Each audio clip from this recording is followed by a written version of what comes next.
একেবারে শুরুতেই বলি, যদি কোনো ছাত্রকে সময় দেওয়া হয় জাস্ট 2 মাস প্রিপারেশন করবার জন্য, যেটা একটা বছরের কোর্স, সে ফেল করবে।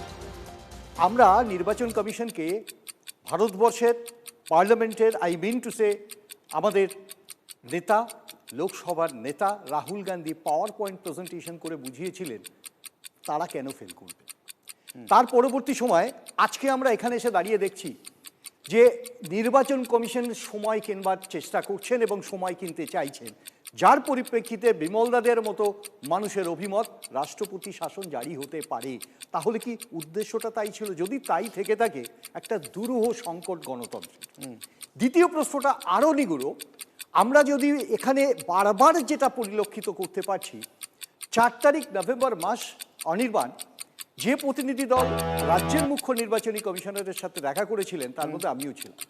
আমরা প্রথম 16 দফা দাবি পেশ করি এবং প্রথমেই বলি অপরিকল্পিত সময়সীমা।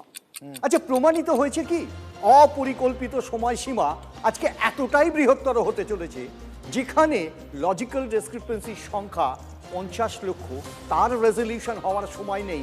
28 তারিখে বার করতে পারবেন কিনা নিশ্চিত নন। আবার অ্যাট দি সেম টাইম রাষ্ট্রপতি শাসনের ভুকুটি চালু করছেন। উদ্দেশ্যটা কি? বিজেপি হাত গুটিয়ে নিতে পারে না, এর পিছনে একটা ব্যাপক রাজনৈতিকভাবে বিজেপির দিকে আবার আসছে। ব্যাপক ষড়যন্ত্র।